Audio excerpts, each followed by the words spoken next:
Welcome to episode number 14 of the Brent Carlin podcast. Shout out to Leandra and Kylie for being the guests on the last episode. I thought they were so sick. I thought they were such fantastic people to have on. And also our most listened to podcast ever on YouTube. Is it? On YouTube. We have people listen on Spotify and Apple and whatever else, but where it counts, where it shows views, where you live or die by the sword there. Only like 255 views, but thank you so much for just pumping that out. Fuck out of our way, Joe Rogan, because we're coming for you, dude. We're coming. I had to check that before we came on, just so I can shout out our 255 views, biggest ever, and over 80 subscribers now. Whoa! On YouTube, so making waves. Smashing and I also that fucking subscribe button, baby. I also want to personally point out Josie Dye, who's probably not listening right now, our least listened to guest ever on this podcast. So it's almost I don't know if if they said I can listen to that Monday to Friday if I want to. I don't know if she wants to tweet it out and get people listening to her episode, but she's in behind there from everyone else. We should say that Leandra and Kylie are from the beaches. I don't think I said that. I think I just said their names. Yeah. I like that episode of our podcast. So if you want to click over there right now, because who knows how this one's going to go, you can. But no, let's listen to it after. Listen to it after. Yeah.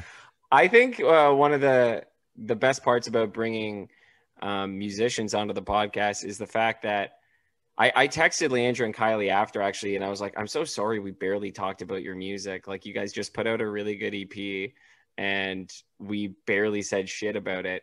But they were like, oh, God, it's so refreshing to not talk about that stuff all the time. Well, to that, I would just say that we are a lifestyle podcast, not a music podcast. I would say shout out your music at the end. We can talk a little bit about it, but I want to talk about fun stuff. Yeah, and music exactly. is fun. Music is absolutely fun, but I want fun stories. And pooping, puking, and those type of stories, lots of fun. Puke, and they had multiple ones of puke. those. They had multiple ones of those. Yeah. We should try to get that every podcast. Yeah. Get the 3 Ps. We try and avoid those on the radio because they tend to get people to turn the radio off for some reason because it's gross in the morning. I talked about, I forget, but I was filling in on the morning show forever ago, and I talked about throwing up or something, just yarfing, and someone's like, seriously, I'm trying to have my morning coffee and my bagel, and I was like, well, I don't fucking care what you're eating. Yeah. I'm trying to do my job. Yeah, and it's trying to entertain you with puke jokes. Yeah, if you don't like it, you know where to switch it to. Literally any other free radio station. I do not care. And we do want to note that we tried to get multiple guests this week, but everyone turned us down.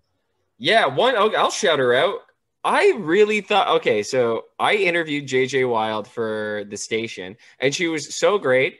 We had a rapport. We now follow each other on Instagram. Here I am thinking we're homies. She hasn't even read my message yet. She hasn't even read it. No, so it's clearly being avoided. But is she big enough to have people doing her social media? No, no, it's her. It's her personal. Yeah, it's her for sure. And mark my fucking words, she will be on this podcast. You're gonna get it done. I will make it, just because I'm so flabbergasted that it wasn't easy. Almost it just seemed like a shoe-in. But I guess she's got shit going on. She's popping off right now. Yeah, I know. That's why I wanted to take all of her fans, put them to this podcast. Yeah, because she's got ride or die type fans. We had technical difficulties, but we're back here. We were talking about Sean, or we were talking about JJ Wild. I think we're talking about JJ, but we can move on to Sean. Sean, we weren't able to get him on the podcast either. He's in my band, sure, but more importantly, he's a successful solo artist. Content goes the fact. Slipped sure in there nicely. That too. I'm the least talented musician in my band, yet I'm the face of it. But the best singer of the band. So what is happening with Sean? You were just saying he was texting you. Yeah, so I don't know if I should be honestly telling people this story, but he texted me, and it's a text message that you literally never want to receive or send. Yes. And that text message was, "Did you say you had bed bugs once?" ? I was like, oh shit. So it sounds like this guy most definitely has bed bugs. Oh my God. We've both had bed bugs. It's the worst. And It's it doesn't make you dirty. It doesn't make you dirty because no one talks about it, but everyone in Toronto, or most people have had them because they're yeah. everywhere. You think about how close people are, especially in condo buildings. Everyone's living on top of each other. So if one person has bed bugs, everyone has bed bugs, and then they're impossible to get rid of. That's it. And yeah, I would say probably like 1 out of every 3 people have had them in Toronto. They are Yeah. super common, but they Yeah. are that dirty little condo apartment building secret. I remember I moved, and I think I've said this on the podcast before. Maybe it was just live radio. 200 Dufferin Street, the Lord Dufferin, fucking caked in bed bugs. Disgusting. I was driving by there the other day, and I was like, I cannot believe Brent used to live in 200 Lord Dufferin. It was Skid City, man. That So gross. Like, and apologies if you live there yourself, because I understand rent is cheap and downtown locations and stuff like that, but like it is just riddled with roaches and bed bugs. and neither of us are above 200 Lord Dufferin. Like that's our type of place. But yeah, that place is. It's funny to me that whenever they're listing units from that place on Kijiji, they say it's Liberty Village. That's not Liberty Village. No, when you go man. across Dufferin Street, that's not Liberty Village. You're also literally. Parkdale. I had a balcony that literally looked at the gates of Liberty Village. They have gates, man. Like you are not inside of those gates. No. You can clearly see you're on the outside. Yeah, it is funny when I was renting and I'm looking for a place, I'm like, okay, Liberty Village, why is this so cheap?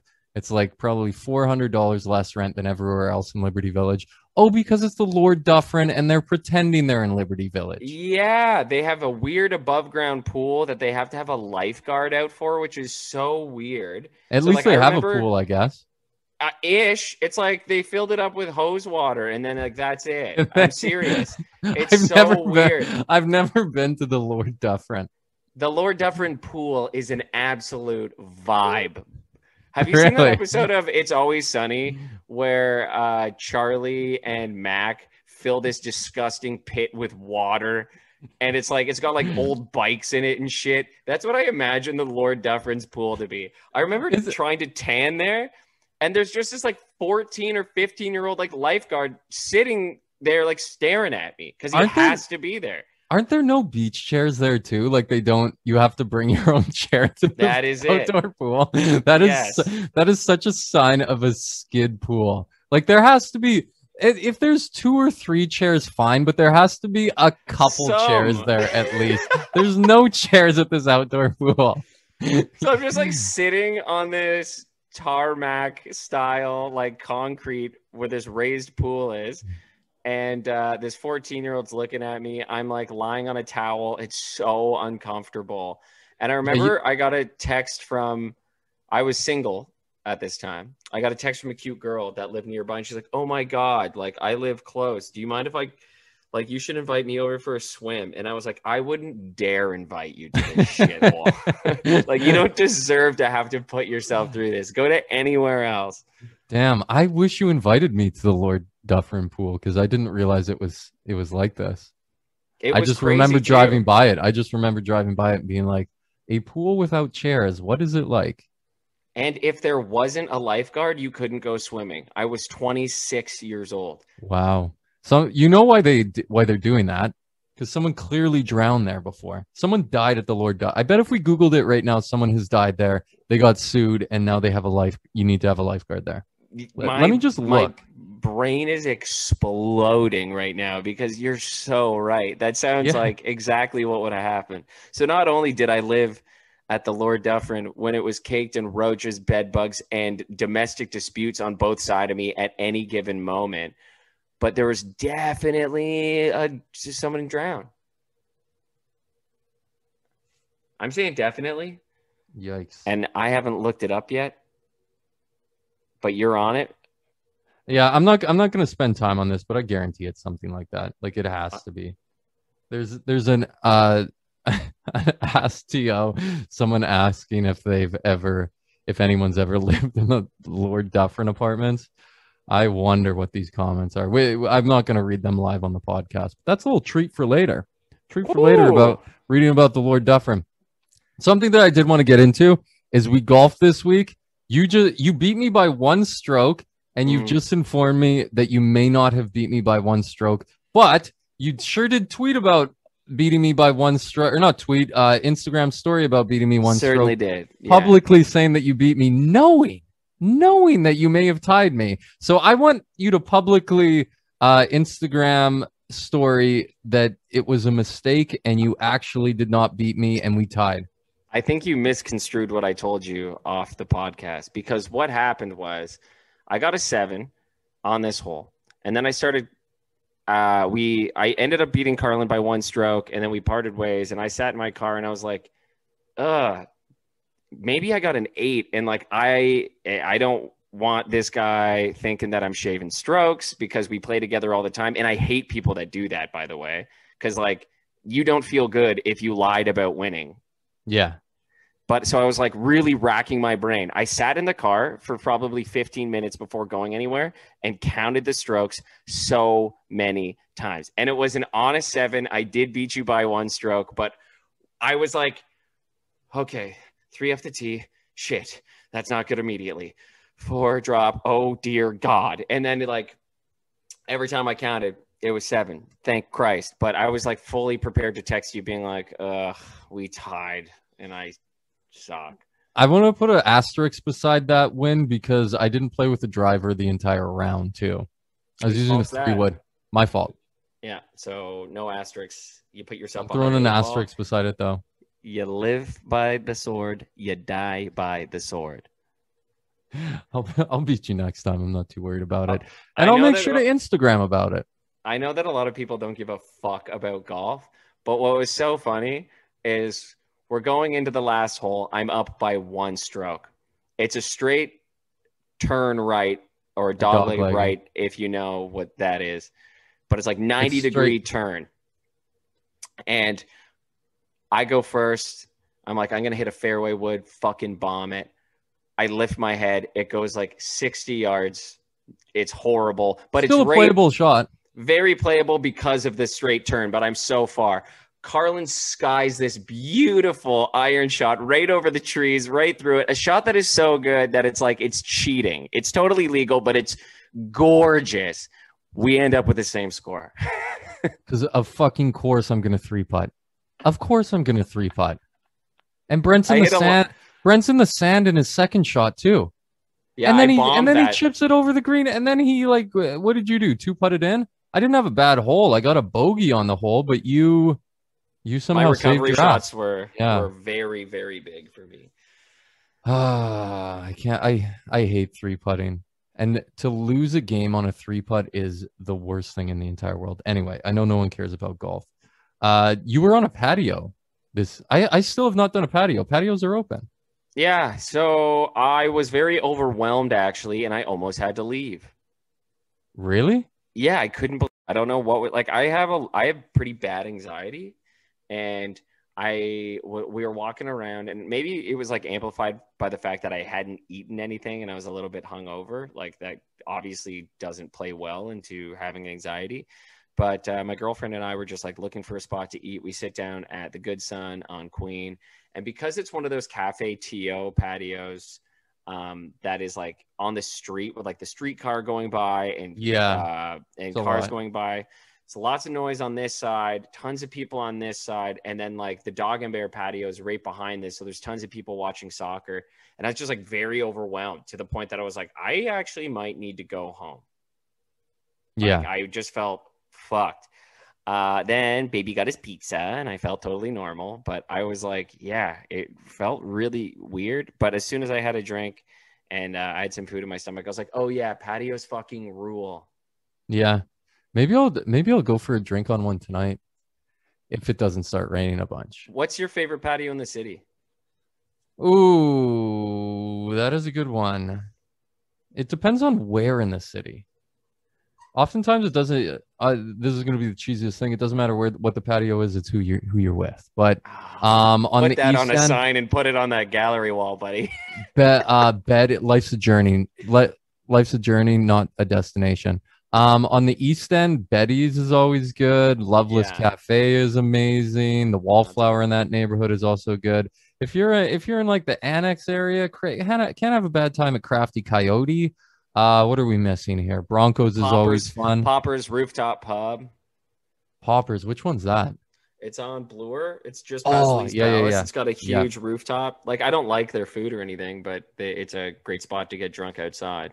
What is that one in Yorkville? Like the area is shitty, but it's got a cool college patio type thing. I can't You remember are what it. out of my depth as soon as you say Yorkville. Yeah. Well, I did a remote there one time. That's why I'm saying it. Sure you did. Moneybags Burton over in Yorkville just dropping dollars on the Oh yeah. patio. As if I've ever been anywhere there. I was drinking free 3-speed beer from Amsterdam, who was paying us to be there. Best patio in the city. Hot take. It's the Rhino. Yeah. It's in between two buildings. It's hot, but you can get away from the sun. The people watching in Parkdale is second to none.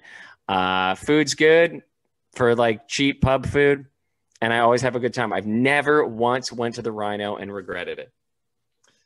The Rhino is good. I don't want to talk crap about the Rhino because I've had so many good nights there, but their beer, they're one of those places where it's like they've never flushed out the lines for their draft beer. And why should they? We survived COVID. Yeah, their beer, there's always just something a little off about it.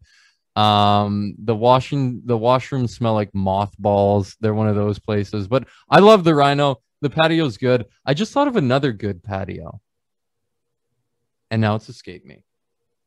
But the bathrooms no longer smell like mothballs. Totally renovated. You tweeted that, and I couldn't believe it. I almost tweeted a comment on it, but I didn't. The Rhino's bathrooms for a really long time were like 2 steps up from Sneaky D's bathroom. If you know what that is, like it might not have been covered in graffiti, but for I would say 3 calendar years, there was a garbage bag on at least one of the 3 urinals.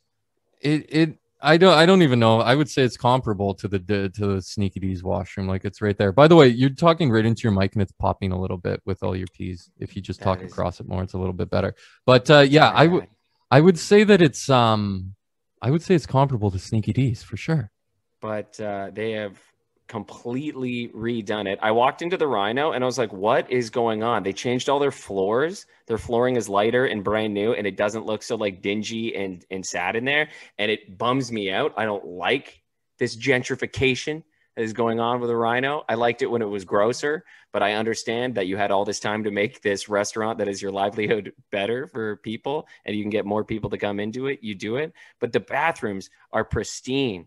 Like urinals are different. Toilets are different. They changed the flooring. They've redone it all. It works. There was soap. I couldn't believe it. There was soap in there? There was Jesus soap. Christ. The next thing you're going to say is there was paper towel to dry your hands with. Buddy, working paper towel dispenser and the Jesus Christ. What's the air dryer as well?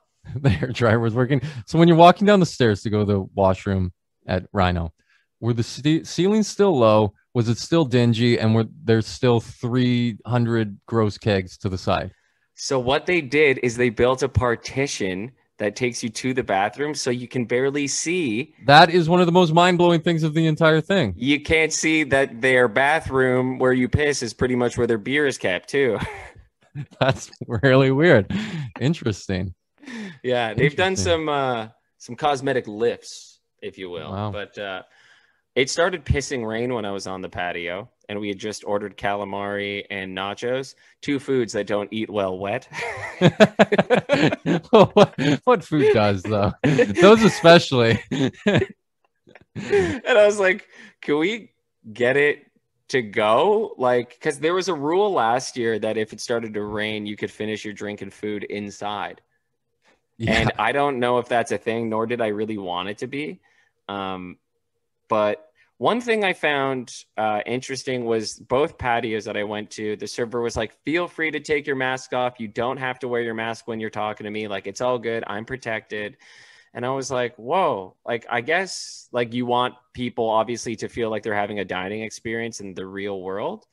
Yeah. But at the same time, I just found it interesting that 2 completely different restaurants that had nothing to do with each other it was like up to the server if they wanted to do that, which I think is kind of cool. Yeah. I'm surprised it's not just standardized across the whole thing that you should wear a mask. That surprises me. But I think on your Like radio, the patrons wearing masks, not the server. yeah. Wait, so who you're wearing she didn't want you, she was okay without you wearing a mask. Yeah, while I was ordering. Yeah, okay, that makes sense. Because even last summer, I feel like you didn't really have to wear a mask while ordering. Yeah, but like the more I saw memes about that, the more that I was like, should I be? Yeah. Because I don't like putting anybody else at risk, and they just have to do their job. But Yeah. I mean, whatever. At this point, we're double vaxxed. Yeah. I think that that it should, that if the server's okay with it, then you can be okay with it. But by the way, I think on your radio show tonight, your topic should be what's the worst food that eats wet. What's the we got to work on the phrasing of it, but you know what I'm talking about. Hell yeah! What food eats the worst wet? Yeah, there you go. I think calamari might be the worst. It's like tops for sure. Yeah. I was like, you were saying what eats good wet. That's like almost an even better question. Maybe like soup? a burger wouldn't eat that bad wet. No, well, no, a meatball wouldn't, but a burger would because the bread would get all soggy. I remember being blackout drunk at my after prom in Wasaga, and I hadn't eaten anything for a while because drugs. And my buddies were like, we're going to Taco Bell. Do you want anything? I was like, as many soft shell tacos that you can bring back with like a $20 bill. You bring me them back. I'm so fucking hungry. They took forever. They finally come back. It's pissing rain now. Everybody's in the cabin. I'm in the middle of like this sand pit where all the cabins are looking, just blackout, eating soft shell tortillas in the pouring rain. Blasting some Taco Bell right into your gut. I just think of like, yeah, a soft shell taco doesn't eat well wet either. I think that from Taco Bell, I would eat one of those wet. I'd be completely okay with that. I mean, a lot of their food almost comes wet. It is a very moist food underneath there. Yeah, it is. It definitely Shout out is. to Taco Bell, wettest food in the game. Oh, I love Taco Bell. If they're on Uber Eats, I'm getting that for dinner tonight. I was thinking about doing a different phone topic on my show because I kind of half did it. And it was dress code disasters. Like, when did you show up way too dressed up or way too underdressed to something? Because when we went to the Briars, my dad's a member at this country club. Carlin and I were lucky enough to go golfing with him a couple weekends ago. I had to buy new shorts on site because they said that mine weren't allowed. Yeah, and how about that move where we find out halfway up there that we got to tuck in our shirts? I didn't know. I wasn't prepared to tuck. And I wasn't wearing a belt. I must have looked like the biggest skid. Like, you have to wear a belt when you tuck as a guy. I was wearing essentially gym shorts when I showed up. And I was like, yeah, these will be fine. I couldn't even get into like the playing area before they were like, yeah, that's not going to fly, buddy. I like how your dad, we were halfway up there driving. He called you or you called him. And at the end of the conversation, he's like, you know, you guys have to dress nice to be here. Like he was worried that we weren't going to be dressed nice enough. And we were both like, yeah, we're fine. And he had exact cause. Yeah. As adult men, that's insulting. But at the same time, he knows exactly what he's talking about. Yeah, I had to buy shorts and a belt because this clothing store like that operates out of this golf course, they don't have shorts that fit young men. They cater to a bigger boy crowd. You didn't even fit into shorts? They were like, I'm a 30 now. Shout out to my You're a waist 30 size. now? Shout out to your waist big time. What were you at your biggest? And you've never been a fat guy, but you might have been festively plump at some point. I think I used to buy like 33s, 34s. Yeah. Like something on lines of that, but I would like always wear a belt. And now I'm like wearing a belt with a 30 waist. You and I were the same pant size now. Welcome to the club. Or should you welcome me to the club? Because this is more your thing than mine. Thank you. I haven't been wearing a belt for the past year, so your waist is probably skinnier than mine right now. My girlfriend says I got little itty bitty chicken legs. Really? Because You all I do lost is spin. you lost your booty. Oh, You my think I ass is flatter than Hank Hill's now. I got no really? ass. Really? How does that make you feel? It makes me feel that I should probably incorporate some squats into the sitch, but I fucking hate squats. Probably my least favorite workout thing to do. How are squats even bad? They suck. My legs hurt. I hate leg day. Really? Yeah, you I don't avoid it I don't all the mind time. squats at all. We'll never do it. Yeah. But have you had a situation other than that, I guess, where you totally fucked up on what to wear somewhere? I have one that's burned in my memory, and I think I talked about it on this podcast at one point. But I remember being in elementary school, and they had the hawk. This is honestly one of the reasons I'm so self-conscious as an adult. I think this is the first time I felt like this before. This But was on the podcast. I love they it. had the hockey provincials in my hometown, and we randomly got to go watch a game one day, and I must have been in grade 2, 3, or 4, something around, maybe grade 5, because I was old enough to realize that I felt weird. But I was wearing those generic rubber boots. I just wore those to school for some reason. And when I was watching in the hockey rink, watching hockey where everyone's wearing normal clothes and I was wearing those crappy rubber boots, I felt so self-conscious the entire time. It's like the first moment that you became Yeah. self-aware. But no, I feel my mom always told me a man can't be overdressed. So I never feel overdressed. Like if I'm at an event and I'm wearing a collared shirt and other people aren't, whatever. You're a guy. Yeah. You can wear a collared shirt places. To my grandma's funeral last year, I was like, Dad, what are we wearing? Is it casual? Because that's what my grandma the vibe that my grandma gave off.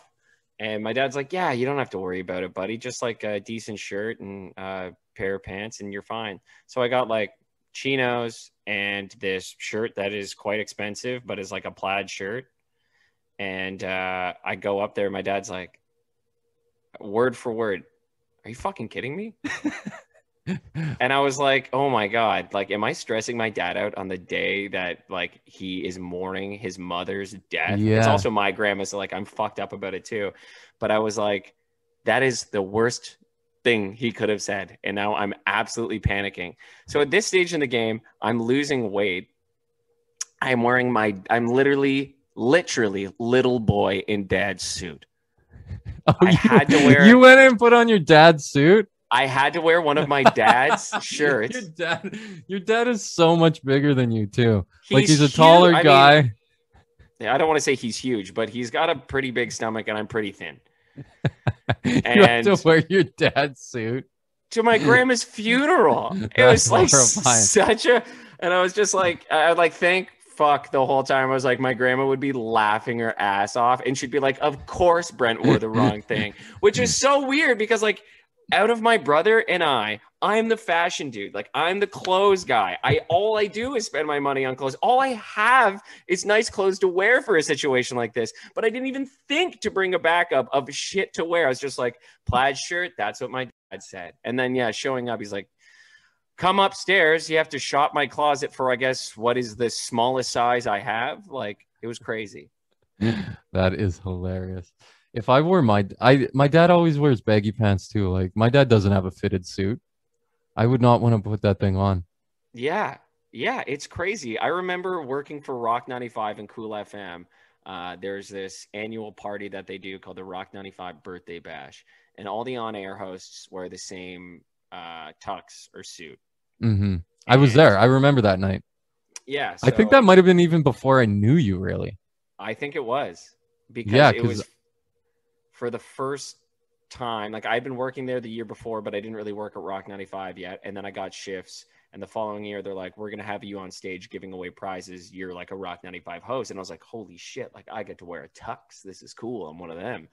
And then I saw then I started remembering what the tux looked like. And I was like, oh yeah, I'm not wearing that. You told them at that point in your career that you are not wearing that. Yeah, I said I'll wear the tie, but I'm not, and the shirt, but I'm gonna wear my own jacket and pants because those won't fit me, and I can't drive up to Barrie for a fitting for that. Like for 10 seconds. I don't have the money. I don't have the gas money. I don't make enough money to do that. So I was like, I have a suit that is black. I will look literally the exact same as you guys. And I did. And it was fine. But looking back, pretty fucking ballsy thing to say. That is a ballsy thing. I would never. You know have that said tuxedo you want to pay I for would have me? been like, not a chance. You want to put me in a mascot outfit? You want me to wear a costume? I'll do that. At that point in my career, absolutely. I remember I stayed at the Rock 95 hotel, and all the indie people got sent to a different hotel, and I was so fucking Monte Carlo. Because I wanted to hang out with you guys and meet you more, but alas. I actually remember that night drinking with Rhino and Dave Cockrum. Yeah. That was a fun night. I mean, I was absolutely dickered as soon as I didn't have to talk on stage anymore. But there's a photo of me, and I look like, because I'm wearing like a fitted suit and the Rock 95 colors are black and red, you're wearing a red tie. I looked like Rob Ford, who just did that stint on Kimmel. Like I was wearing his exact suit. And that's all that I could think of the entire time is I look like Rob Ford. Hey, there is nothing that makes you feel better than a tailored suit. Like going from being like a kid where you are just wearing suits that don't fit you properly, and then you have a suit that is tailored to your body, that makes the biggest difference. I got my buddy's wedding. The drummer of my band is getting married, and we're flying out to Victoria for the wedding in August. And I just bought, I'm going fucking loco with this suit because it's like an island wedding. It's outside. It's people that all the people there I know. I'm going crazy. Did you crazy. buy a linen suit? No, but I got this mustard yellow suit. A mustard yellow suit? And I'm going no tie, 70s giant open collar with my chain. Oh my Lord. Loafers, no socks. Are you doing a big collar too? Huge. I want to look like a 70s porn star. Okay. Where did you buy a mustard yellow suit? There's like, I think it's like the H&M of Quebec. It's called Simon's. Oh yeah, I know Simon's. Yeah, I got it from there. And I'm hoping that it fits because I had to do all of the fitting stuff online. And I don't know how to send stuff back in the mail if it doesn't. Yeah. Well, that'll look good. I can't wait for the pictures. Yeah, should be decent. Should be decent, I guess. The other time that I just want to talk about on dress code disasters, like when you've worn the wrong thing, is a couple years ago, me and my buddies were like, let's go to the fucking Rippers. We're going to the strip club. Let's do it. Boys night. Get some lappers. Whatever. We're doing it. My buddy shows up in a tank top, board shorts, and flip-flops, and he does not have a change of clothes. You know what's even worse than that, though? Are you the type of group or the type of guys who think you got to get dressed up to go to the strippers? Like you have to wear a collared shirt? You don't have to wear a collared shirt, but you certainly don't wear a tank top and board shorts and open-toed flip-flops. They don't let you in. They don't let you in. Guy. Yeah. You called everywhere.